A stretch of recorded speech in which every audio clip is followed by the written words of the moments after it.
Saudara-saudara sekalian, dalam video yang akan kita saksikan bersama-sama ini, akan ada pertanyaan dari Dr. Aiken Mekais mengenai, yaitu mengapa Judas menjual Yesus? Doa arwah dan roh nenek moyang. Antara surga, Hades, dan sesajen. Ya, ready Pastor. Terima kasih. Semuanya salam. Salam. Ya, jadi tadi saya angkat tangan karena mau nanya. Ya, silakan. Terima kasih semuanya. Pertanyaan pertama, Yudas itu kenapa sih mesti disebut menjual Yesus? Toh kalau nggak dia tunjukin juga orang Romawi tahu yang mana Yesus. Itu yang pertama.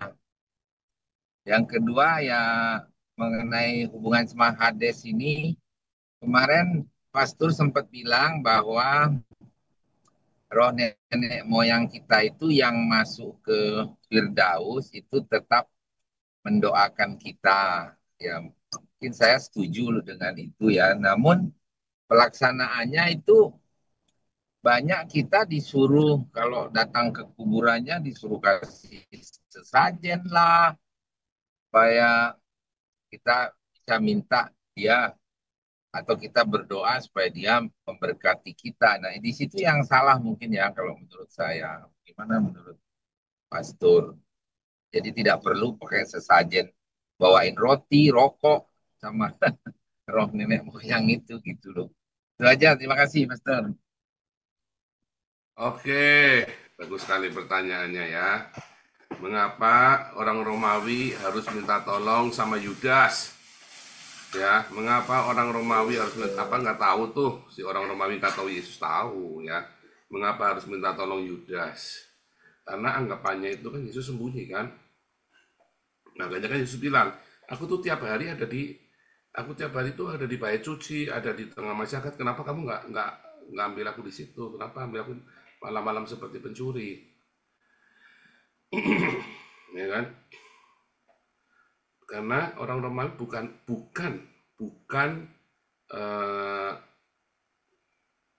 tidak tahu, tapi para imam takut dengan orang banyak.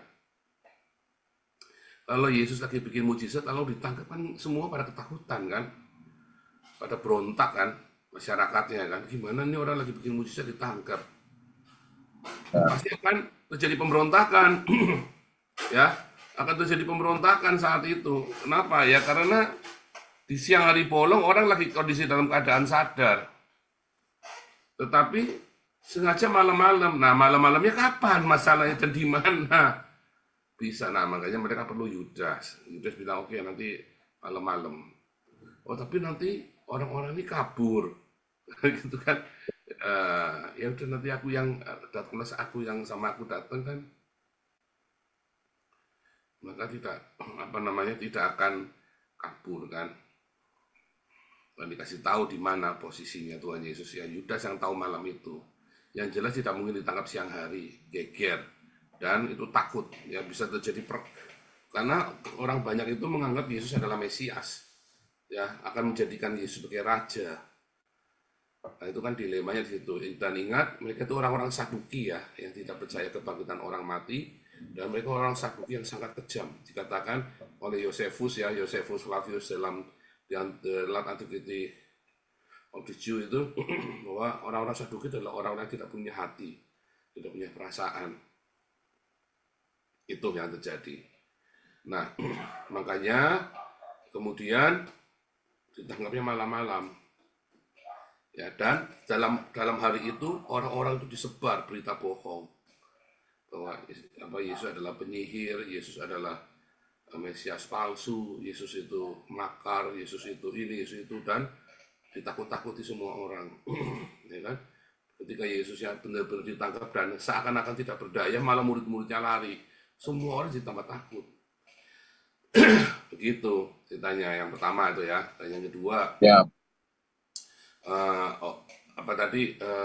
Kan kita orang-orang yang sudah di taman di Eden itu, di Paradiso itu bisa berdoa buat kita, ya kan?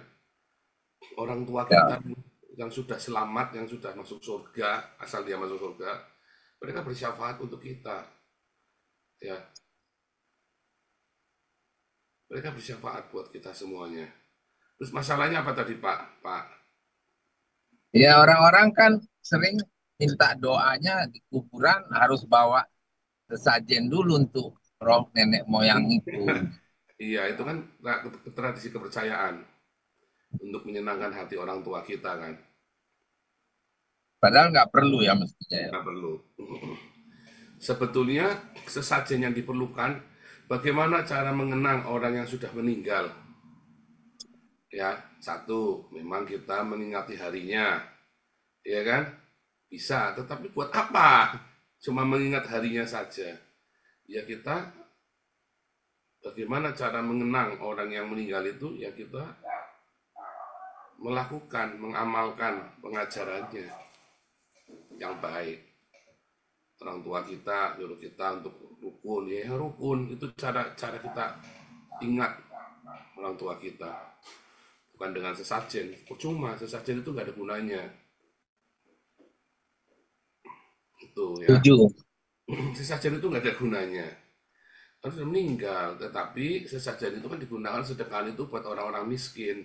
Sehingga ketika kita memberikan sedekahan, ya kan, makanya kan orang sebetulnya filosofi dari di tanah Toraja itu memindahkan jenazah itu atau di tanah Bali ketika ngaben harus potong lembu, atau di mana di Sumba itu harus potong lembu itu ya ketika ada orang meninggal itu. Tujuannya adalah supaya melancarkan jalannya si orang tua, karena dengan kita bersedekah dari hartanya dia yang dulu kan, atau bagaimana keluarganya kita sepakat untuk bersedekah kepada orang miskin. Kan sebetulnya kan ini itu makanya harus motong lembu dan dimakan bareng-bareng sama orang miskin kan, sama masyarakat. Sebetulnya Ya, sedekah ya. gitu. Gimana Pak? Intinya sedekahnya berarti. Ini sedekahnya sebetulnya. Ya kan? Tujuannya kan baik kan, tapi kan terus ada jadi klinik, jadi apa, nambahin segala macam. Nah, itu jadi kemana-mana. Tapi ini sedekahnya. Ya kan? Itu, makasih. Menarik ya. Sebetulnya bagus ya. Kekayaan budaya itu sebenarnya baik. Cuman tadi ya jadi klinik-kliniknya itu jadi kemana-mana. Ya. Oke, ada lagi? Boleh ya? Sambil kita tunggu yang lain. Menanya lagi boleh? Cukup, ya. Cukup. Oke, Pak Dokter. Jalan. Lanjut, yang lain. Jawabannya lihat ayat di Alkitab, Matius 26 ayat 14 sampai dengan 16 berbunyi, kemudian pergilah seorang dari ke-12 murid itu yang bernama Yudas Iskariot kepada imam-imam kepala. Ia berkata, "Apa yang hendak kamu berikan kepadaku, supaya aku menyerahkan dia kepada kamu?" Mereka membayar 30 uang perak kepadanya. Dan mulai saat itu ia mencari kesempatan yang baik untuk menyerahkan Yesus. Lukas 23 ayat 43 berbunyi, kata Yesus kepadanya, "Aku berkata kepadamu, sesungguhnya hari ini juga engkau akan ada bersama-sama dengan aku di dalam Firdaus." Ibrani 12 ayat 1 berbunyi, "Karena kita mempunyai banyak saksi, bagaikan awan yang mengelilingi kita, marilah kita menanggalkan semua beban dan dosa yang begitu merintangi kita, dan berlomba dengan tekun dalam perlombaan yang diwajibkan bagi kita." 1 Timotius 2 ayat 5 berbunyi, "Karena Allah itu esa dan esa pula Dia yang menjadi pengantara antara Allah dan manusia, yaitu manusia Kristus Yesus." Saudara-saudara sekalian, dalam video yang telah kita tonton bersama ini terdapat pertanyaan yang mungkin membuat banyak orang bingung, marah, atau menerima sepenuhnya penjelasan dari Pastor Paul Zhang. Namun, apa boleh buat, inilah keimanan umat Kristen dan kita semua harus menghormatinya. Silakan kepada para penonton untuk menilai sendiri serta memberikan tanggapan melalui kolom komentar mengenai penjelasan dari Pendeta Paul Zhang. Kepada para penonton Tanya Jawab TV yang terhormat, Semoga video ini dapat memberikan pengetahuan dan edukasi yang bermanfaat. Jangan lupa untuk menyukai dan berlangganan channel ini. Terima kasih.